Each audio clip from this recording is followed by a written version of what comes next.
Hello everyone, welcome to another episode of Uniquely Me with Simone Stewart.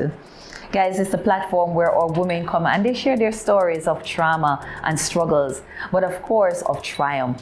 This week I have Jennifer Bartley Blake, an amazing woman, a unique woman. But guys, how you start is definitely not how you finish.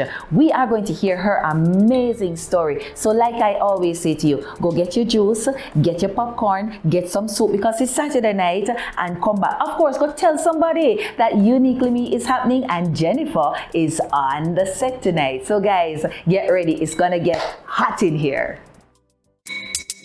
Uniquely Me is uniquely you. Balancing the different hats of life, achieving all your goals in the name of Christ. Uniquely Me is uniquely you. You can do anything. With the S on your chest, you can do all things through Christ who gives you strength. You are a winner and you're an overcomer. You can be all things to Christ who gives you strength, yeah. You are a fighter, you're so determined. Uniquely Me is uniquely you. Hi everyone, welcome back to Uniquely Me with Simone Stewart. And yes guys, you are seeing Jennifer for real. Jennifer, welcome to Uniquely Me. Thank you for having me, Simone. Jennifer, I feel like you stalked me. And I'm starting up because, guys, she's a real comedian. So you see, before she start, me I start first. You stalked me for the fun Uniquely Me. And then she said, listen, she know that all her owner would be watching her, so she have to come and sit. I have to come out and shine. I can't be ordinary. I have to be extraordinary. Of course. Yes, uniquely me. I'm unique, so I have to be here. Indeed. So Jennifer, talk to us. Tell us 3 things that makes you unique. All right. So what makes me, 3 things that makes me unique. Mm-hmm.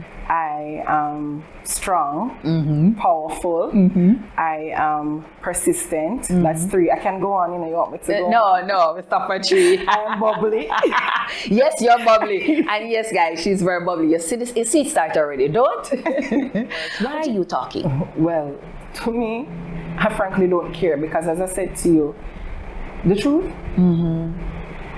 the closest or the person I feel closest to, and it's not even that close-knitted family, it would be my aunt and her children. Mm-hmm. You see, everybody else, mm-hmm.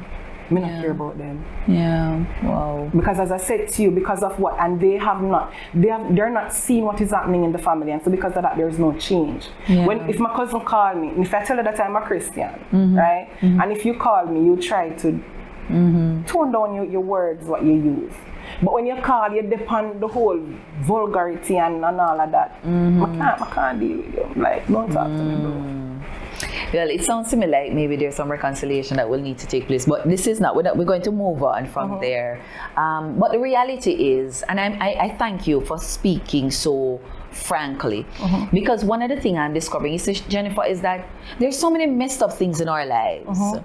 and a lot of persons are suffering from mental health and going to counseling, and we're trying to do this and we're trying to do that, the outward things, which really and truly what we're trying to do is settle what's happening on the inside. Mm-hmm. And until we have faced the elephant in the room, the giant in our lives, we get stuck. Mm-hmm. And that's why we have a lot of people on the street eating out of garbage bin because they have not been able to free themselves. Mm-hmm. But let's for you, life progress. So you got past the whole matter of being dumped in the garbage. You got past being raised by a foster parent to finding your maternal mother and finding your family, for want of a better word.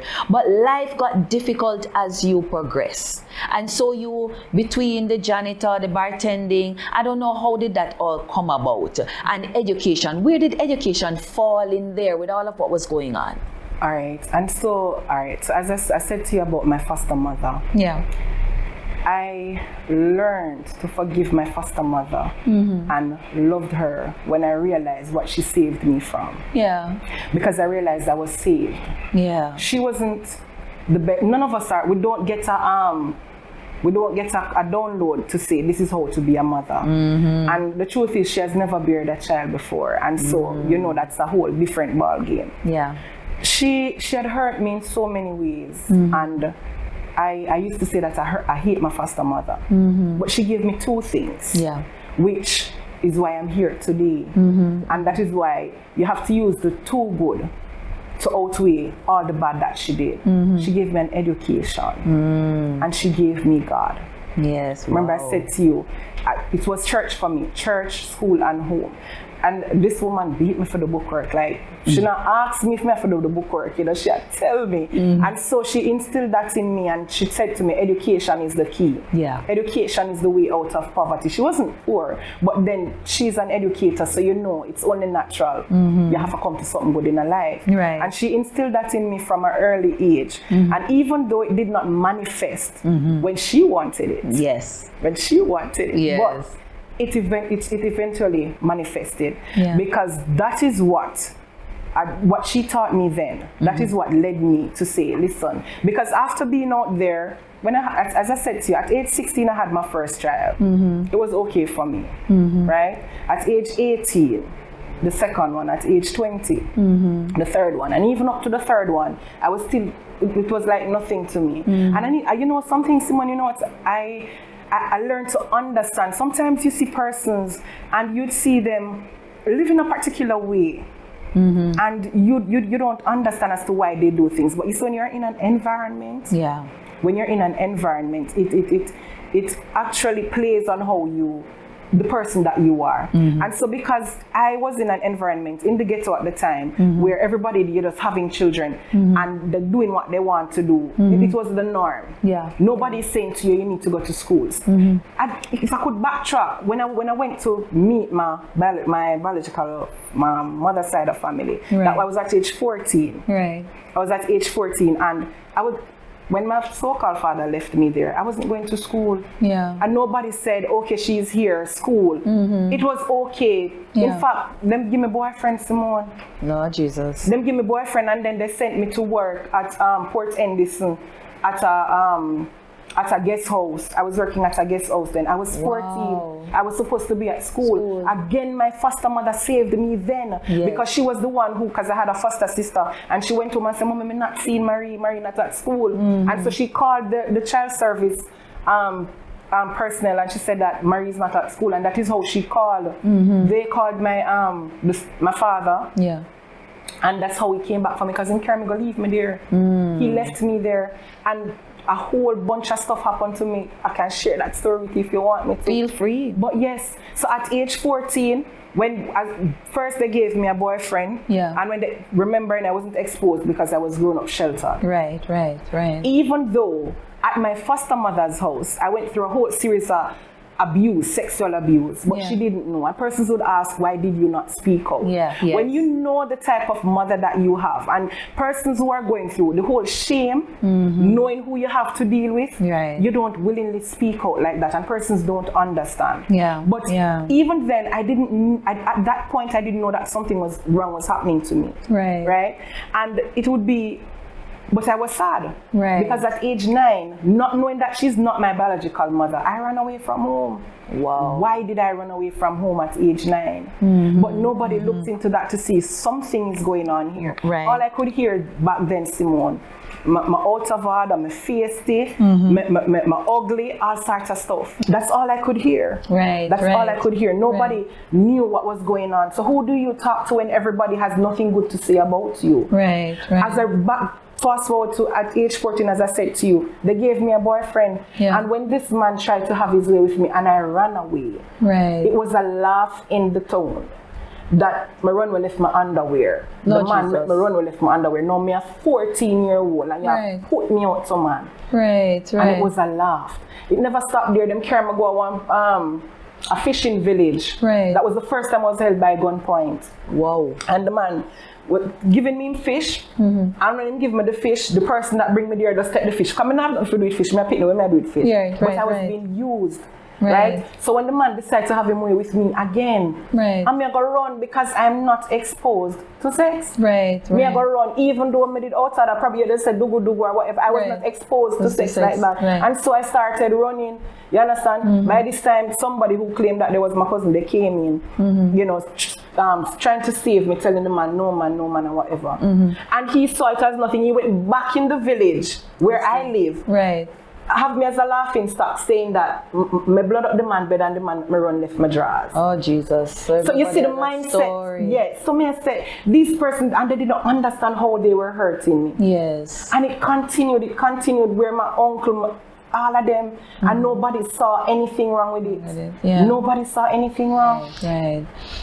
You know, I've always said to persons that persons who struggle with their identity or persons who live promiscuous lives usually have a negative start. That's what I was going to say. Yes, Simone. What I was thinking, I was thinking about it last night, and it's the truth. Yeah. You see, persons who have gone through abuse, Yeah. it's either they're promiscuous, they're withdrawn from men totally, Yes. or they turn to the other side. Yeah. Yeah. Normally. Yeah. Or all three. That's true. Because I could say I was all three. Because even though I was promiscuous because I wanted to survive. Yeah. Not because I wanted man. Yeah. None of my past. I've had good relationships where I've torn apart because I'm torn apart and I didn't know how to handle my relationship. Right. And because of all the hurt and everything that was happening, I was vicious.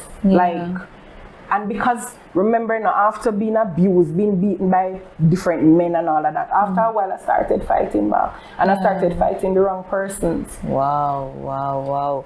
You've hinted at some stuff.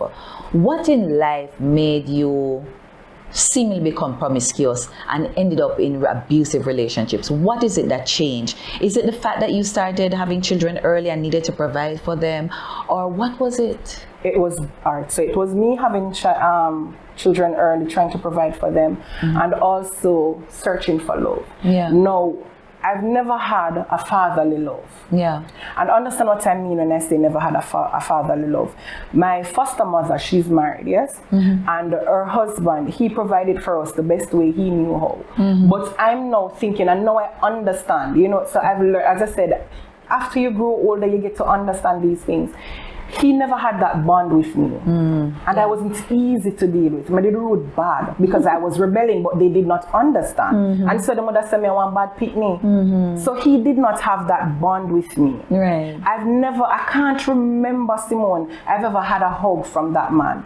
That man saying, I love you, my daughter. I've never had that. Yeah. And even to the point when I met one of my so-called biological father, I've never had that either. And so not having that fatherly love, most young girls, when they have not had that fatherly love, they tend to look out there for that fatherly love. And so that was one of the reasons as to why I was being promiscuous. I was searching for love, searching for that person giving me that love, and also just merely trying to survive for me and my kids. Yeah.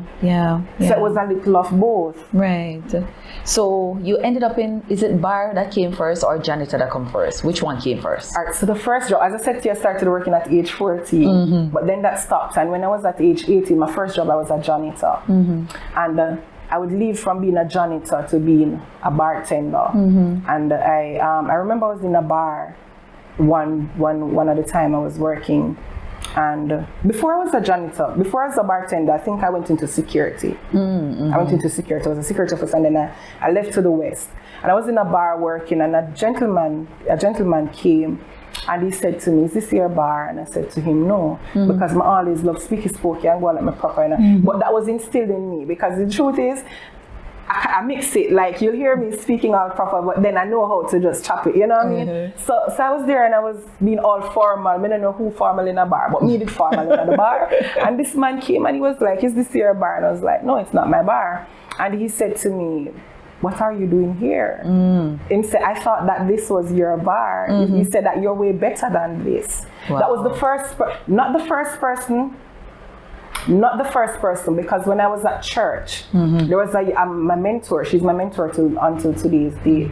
She told me that I was going to university. At the time, I had one CXC to my name, and I laughed at her. I said, "Clearly, this lady, she all right."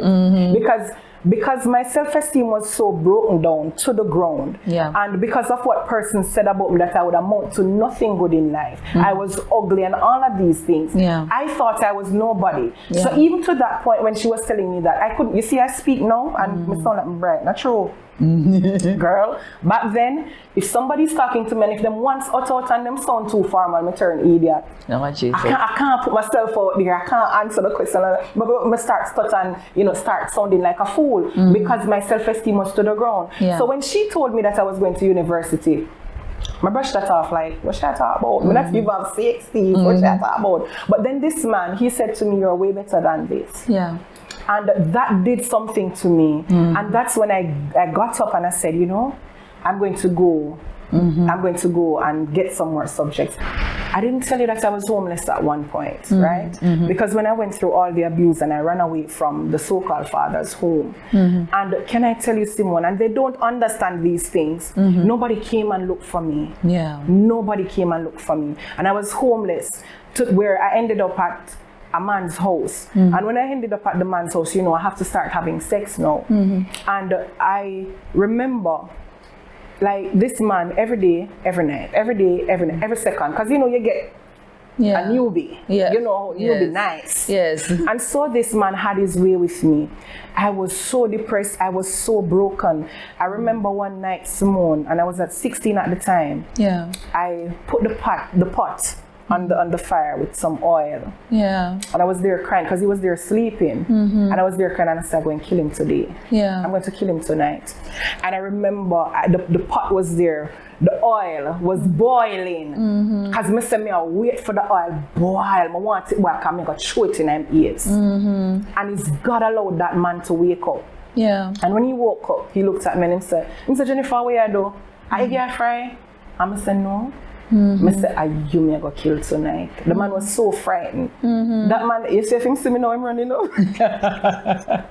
But to show you how broken I was, and I was so hurt, with all of that, nobody understood.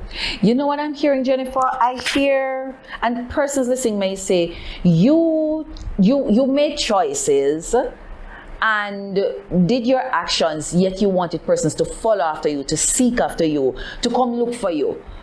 And no, seriously, as I listen to you, I remember my sister ran away, and when she did it the first time, my mother and aunts, they went for her. When she ran away the second time, nobody went back for her.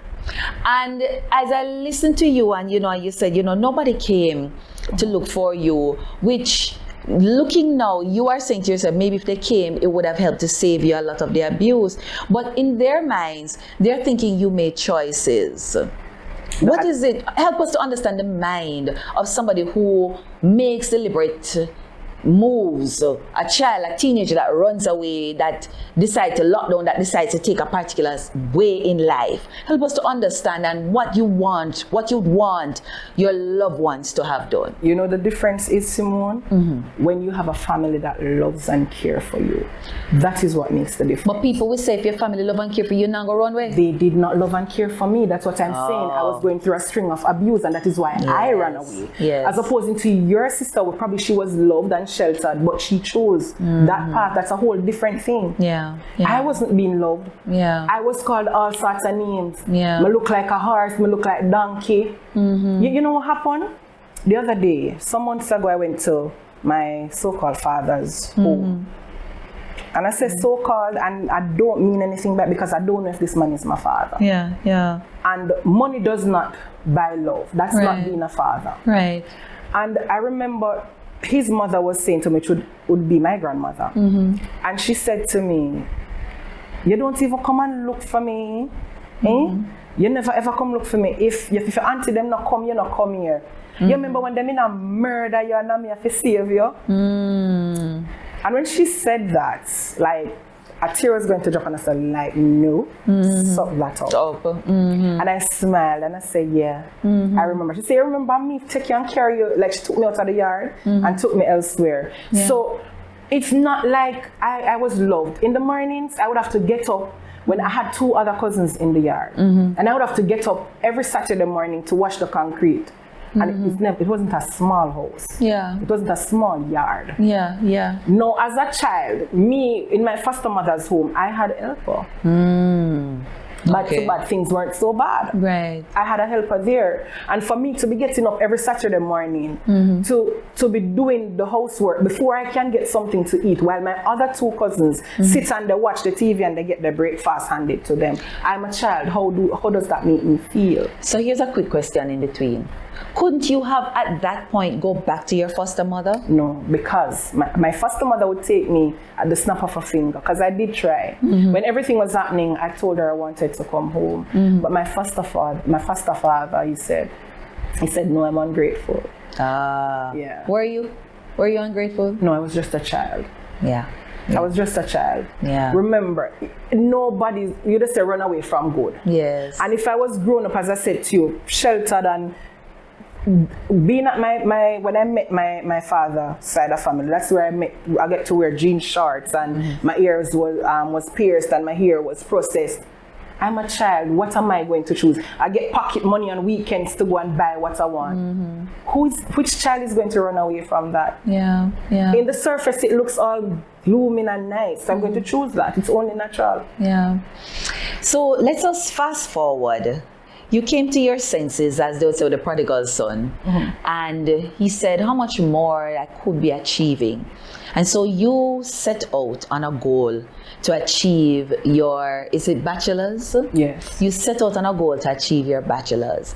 How did you get to that place, coming to your senses amidst the abuse, amidst the low self-esteem and all the different things, children and all? How did you come to your senses, Jennifer, and say, listen now, let me stop all of this, let me just forward movement?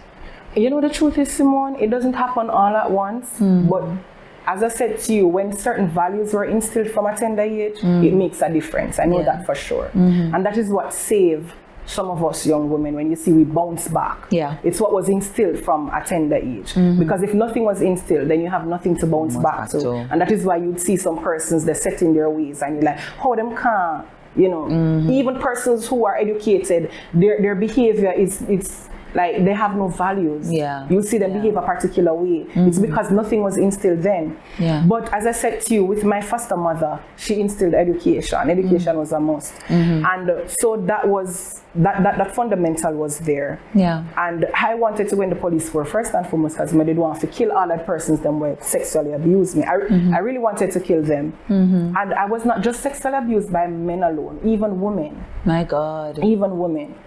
And that's a whole different story. But that is what led me to, at one point I was ready, I was a full-blown lesbian, like, yes, that's me. But yes, I let that stay. But yes, I wanted to go in the police first because I wanted to kill. I would kill them in a Simone. God knew what he was doing, you know. And when I did the police test, I was waiting, and then they came up with us having to have some subjects. So you know that pushed me. Simone, I lost the weight that I was supposed to lose, and I did those subjects because I was adamant at going in the police force. And after doing all of that, when it comes after you're over 30, you have to have a diploma or something to get in the police force. I'm going to tell you, I'm strive to get into the police force. And not only that I wanted to kill, but for me, that would be stability for me. I saw that as an opportunity to be a better person. And when I didn't get through, I remember when my foster mother was sick when I was smaller, and I remember I was there cutting her nails and I was praying for her. And she said to me, you are going to be a good nurse one day. Wow. And that is what came back to me. That is when it hit me and I said, you know, I better try nursing. And that is when I said, okay, I want to go to university. I'm going to prove my naysayers wrong. I'm going to university. And I got the subjects, but I had an outstanding subject, which was English. And I did the subject, but I remember even before I passed the English, Simone, I went up to the University of Technology and I spoke to the head of school there at the time, and I was telling her, I was asking because I had applied already, and I said to her, could you take me without the English because I know I'm going to pass it. And she said, when I told her, I give her little snippets of my story. And she said to me, you're going to be a beautiful nurse one of these days. She said, but if it was another subject, then she could have, but that is a compulsory. So I had to get that subject. Right. And when she said that to me, that was also a motivation for me, Simone. But can I tell you, even when I had applied, it was just a leap of faith. I just wanted to prove my naysayers. I didn't know that I was going to go to university, you know, because I'd applied to KSN too. I wanted to go to KSN because it was 2 years and that would be a certificate. And when I applied, I go up a KSN because you see one word for this describe me, determined. I went up to KSN and I asked to speak to the head of school, and I went into the office and I presented myself and I shared my story and I said, Miss, this is my only way out. And just as I tell you now, I said to her, I am tired of being promiscuous, trying to provide for my children. I need stability. This is my way out. And she listened to me, and I guess I was so I struck a chord somewhere there, and she looked at me and she smiled. And probably about a week or two after, I was called to do the test. Wow. Yes, I was called to do the test, and when I went in and I did the test, I still applied to University of Technology. But in my mind, Managa University, me I go a KSN. When a funny thing happened, I got a call from University of Technology. At the time, I paid no money at all. I remember when I got the acceptance letter, and I saw the acceptance letter. No, before I got the acceptance letter, I was walking to drop my documents off. Yes, after I got accepted, sorry. When I was walking to drop my documents off, it's before or after, to drop my documents off, I remember I was walking on the compound and I was crying because I was like, me I walk on university campus? Not just walking, but I might have a chance to be here. I was like, God, you're good. But even then, I still didn't have university in mind. I was just doing it because to prove somebody that, listen, despite what you said I would turn out to be, I'm here. And when I called the head of school for KSN, and I said to her, the results are not out as yet. Before I called her, I got a call from University of Technology saying that I had to choose my modules. At the time, I didn't even pay the ECF, nothing at all. But nobody called you from youth university. They would send you an email. So until this day, that call is a mystery. That call is still a mystery. And so when I got the call, I called the head of school for KSN at the time, and I said to her, I said, Miss Williams, the results aren't out as yet. What is happening? Because I'm not going to university. And she said to me, I'm sorry to tell you, but you failed the math by 3. And I said, fail the math? Because how it works, if you fail one, you automatically fail everything. And I remember I was crying because I was like, oh my God, I don't have any money to go to university. So when I went up to the University of Technology the next day, and I was telling them that I got a call to come and choose my modules. And I can't tell you, Simone, I'm not bright, because even at that time, I not even know what the word modules mean, but I know I get a call to come choose my modules. And when I went up there and I was telling them that I got a call to come and choose my modules, they were looking at me like, nobody calls anybody to come and choose modules. And they said to me, they say, you pay your ECF? And I said to them, no. And they said, that make it even worse. Nobody would even call you, and they would more to send you an email. And I was like, oh, okay. So I remember I had a friend, and I said to her, it's university going to be, because KSN denied me. They said I have to come back and do the test, and I need to start school now. And she said to me, why you not do a raffle? Because I cook very well. And she said, do a raffle and do some cooking. And I remember I went on Facebook, because I love to share my story. I want chatterbox. So I shared my story on Facebook, and I started asking for help. And some of my classmates who I went to school at the time, they said that, they were amazed, because I didn't know that I went through all of that. And, somebody helped me, and they gave me a tablet, somebody gave me an iron, somebody gave me a fan, and I did the raffle, which went well. And that's how I paid my ECF to start university. And when I started university, I didn't have the first $1. And I had my children at home, but I stepped out nonetheless, because I decided to go to university. I remember the first day of orientation when I was in the hall, and there was a lady speaking, and the song was playing, Look at Me Now. She came out with that song, Look at Me Now. And I stood there and all the tears, I just remembering now, it just, I was there crying. I was like, oh my God. And me this, stand up, say me there in a university, mark, school fee up here, but media university. And when I stood there, and even until then, persons still put me down then, because I remember when they were writing names, they have this thing where you write names, and I took the book and I took the pen and I was writing my name, and the little youth and said, no mommy, it's your daughter, it's supposed to. Oh my God. I said, no mommy, it's your daughter. And I looked at you and was like, me, I'm a university student too. As I'm a child, I have a childish thing about me. Yes. And I said, oh, sorry. But even to then, persons didn't expect me to rise. Even when I was at school, at university, and I was telling them, I said, I have 4 children at home, Yeah. And they couldn't believe it. They said, how you do it? Because you have persons who have had 1, 2, and still could not rise above that. Yeah. But I was determined. Yeah. And I guess it's determination what had brought me this end victory right now, where I'm at now. Because I started writing to different entities. Because Simone, let me tell you, I've gone through, because of being promiscuous and trying to make it, I've been used and abused. Yeah. I remember there was one particular time when I had nothing for one of my sons. Yeah. Nothing. And when this, you call up a man. And when I call up the man and him say, yeah man, may I come pick you up? And when he came to pick me up and he brought me to the hotel, having to have his way, which he did. And mark you, the experience was a horrible one, because this man big and fat, and I'm tell you, I don't love to have sex. Because I'm a pastor, I'm not somebody who loves to have sex. But I want you to hold that point, because this is getting steamy. So I'm going to just allow persons to just go take a bathroom break and come back, because this is getting really steamy. Hold on. okay. And uniquely big is uniquely you.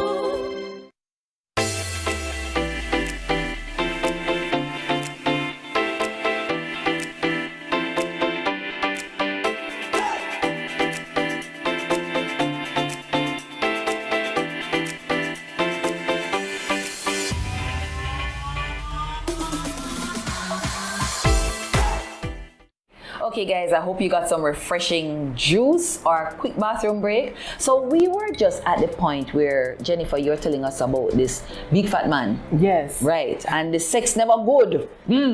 But It's not even the sex, because the sex really didn't matter to me. Yeah. It was the experience where how he smelled. Because at the time, I guess he had went to the bathroom and didn't clean himself properly. So I had to be inhaling all of that. Lord Jesus. And acting as if I'm enjoying myself because I want the money, because my child is at home. Yeah. Nothing. Yeah. And all I wanted was one lasco.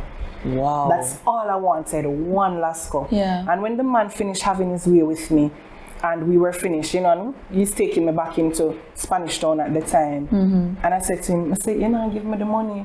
And the man looked at me and he said, what money? I never know say I buy something for me. God. And I remember I went home with nothing for my baby. I cried and I went home and I scrubbed myself because I had to endure all of that just to get that one lasco for my baby. And still did not get that lasco.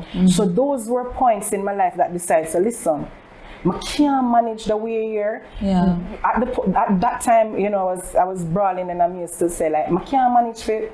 I have to get an education. That is when I decided that, listen, girl, you have to get an education. Because them man here, I can't do it. Yeah. I can't do it anymore. And that is what drove me to say, listen, you have to do school. Yeah. I had to get something in my head. So when I started university, I didn't know how, as I said to you, Simone, but I was determined, and it wasn't easy. Yeah. I remember when the first class I had, A&P, Anatomy and Physiology, as me tell Simone again, brightness not have anything to do with it, Simone.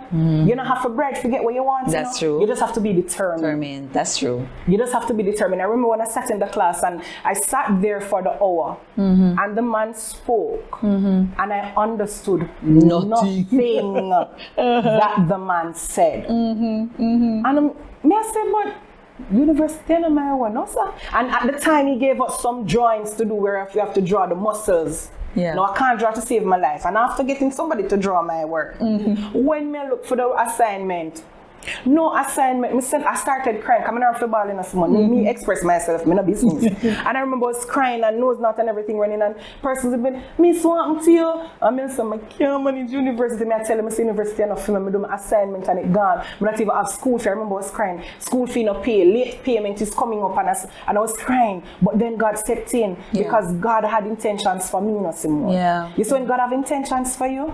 You see when God have intentions for you, it doesn't matter if you go round the bend and go over the hill, you're going to come right back to what he has intended for you. Yeah. And he knew that he didn't want me to go to KSN because KSN, I would have done yes and I would have probably been in the working field. But he wanted to upgrade. It was an upgrade for me. He wanted to elevate me. Yes. And I wanted a certificate, but God said, I'm going to show people what they can do through you. Amen. You wanted a certificate, but I'm giving you a degree. Come on, yes. And when I said to you, I was crying and I didn't know where the school fee was coming from. And I remember I got a call, but mark you, I didn't just sit down waiting on school fee. I don't know who I don't write to, you know, Simone. I write JLP, PNP, every P. Me write to everybody.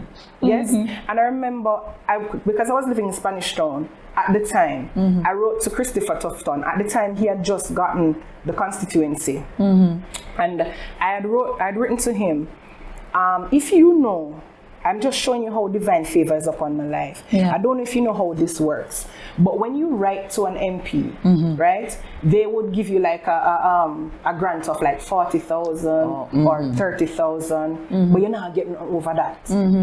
But God allowed Dr. Christopher Tufton to take my letter and take it to the NHF. Wow. National Health Fund.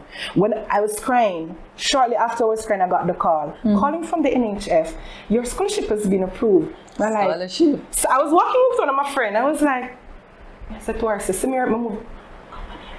Me ask her, I want your NHF because I not even know who NHF is at the time.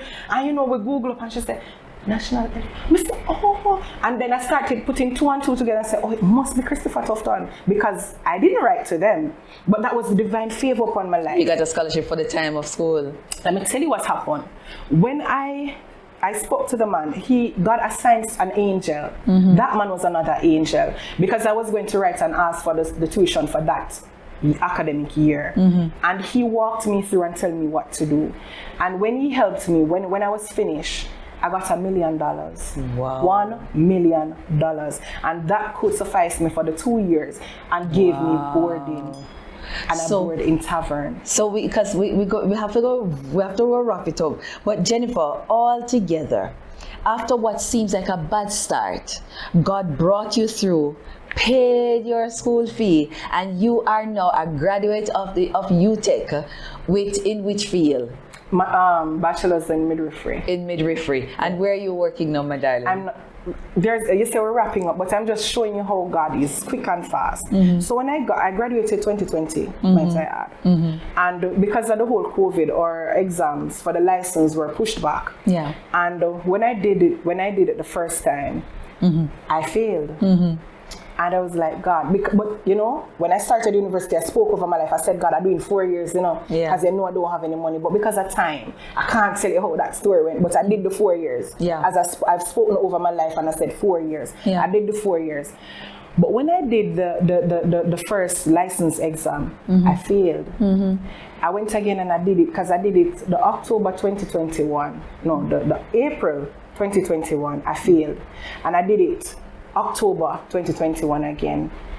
I failed again. And I said, God, you brought me here to leave me? Like you said, I am a midwife. You said that, not just in the natural, but also in the spiritual. Yeah. Because there were other women out there waiting on me. I've changed so many lives.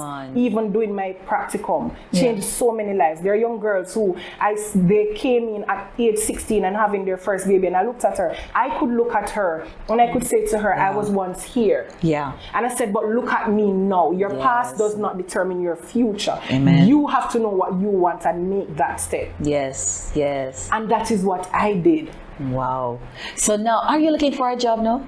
I'm currently looking for a job. As I was saying to you, yes, I lost my chain of thoughts. I failed, but then I went again the third time. I didn't give up. So I just want to tell somebody, don't give up. It doesn't matter how it seems. And I want to tell somebody that Bright has nothing to do with it. I can't stress that enough, because when me tell myself I want affiliate. And if I came through, so can you, but with God. Yes. I came through with God. And even with everything that I was doing, I didn't leave God out of it. I never left him out. God was always there. Each time my back was against the wall, I run to Daddy. Yeah.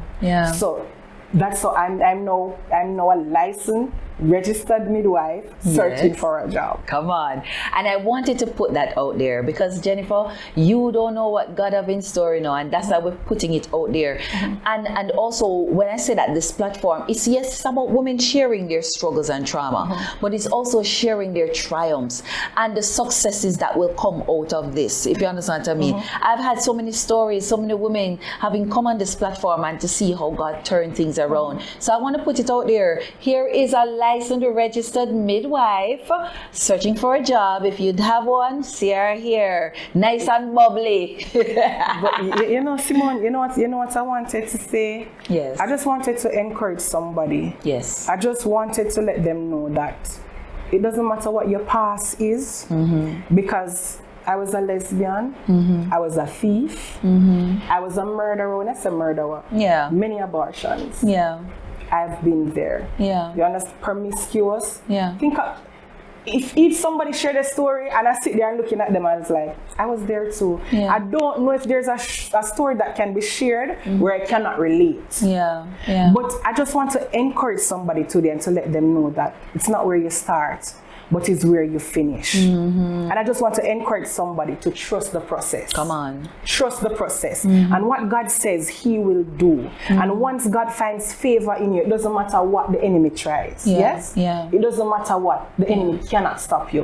But you also have to be determined. And the truth is, sometimes, Simone, some of us, we want the blessings, but we don't want to be, we don't want to work for it. Process, and sometimes the Lord wants to pull us away for himself. But we trying to seek elsewhere, and we tend to do that, because I used to do that.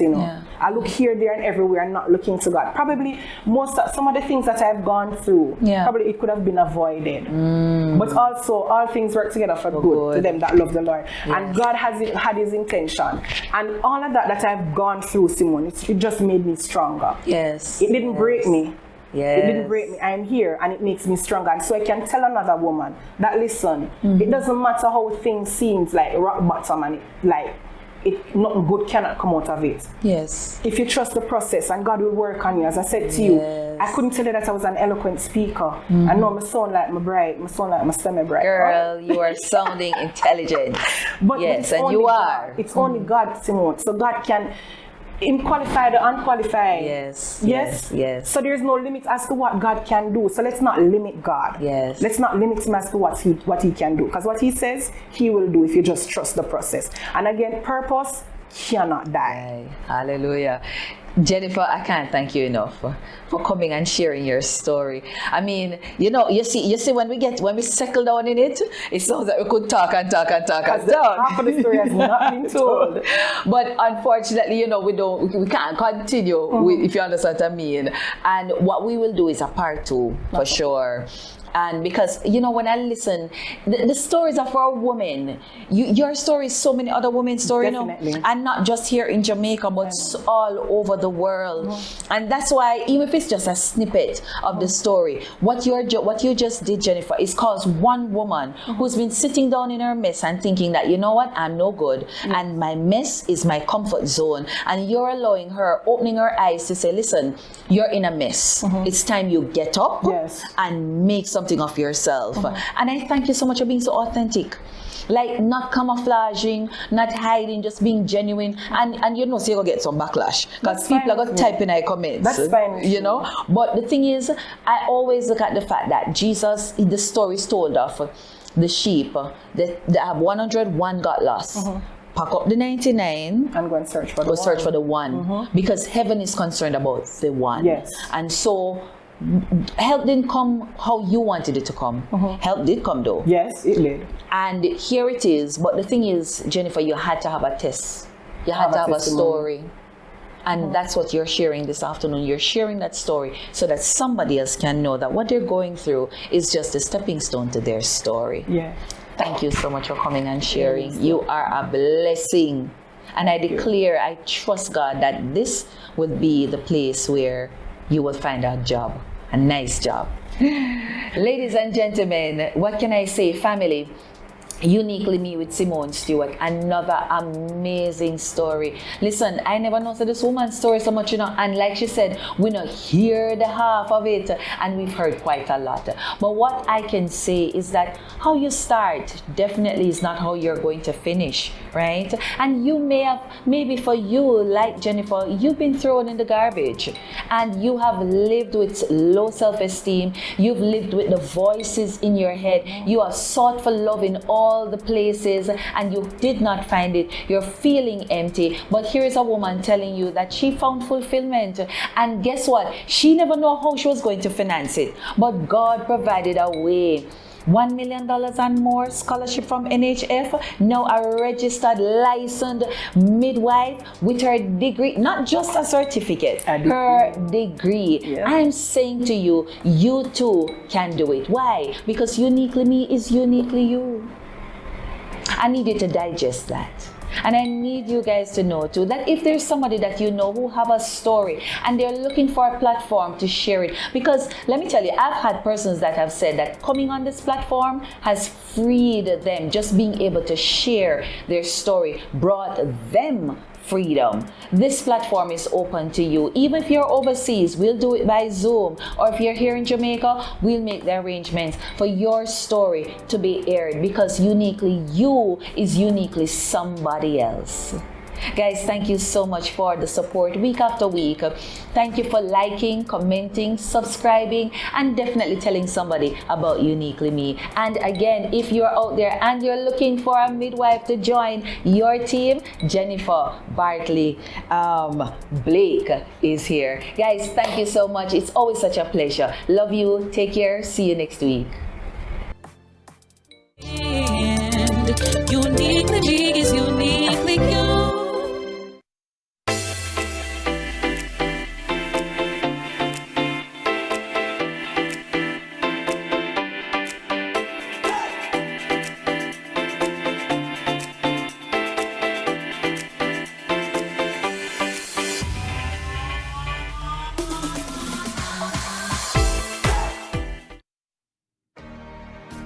Who am I really?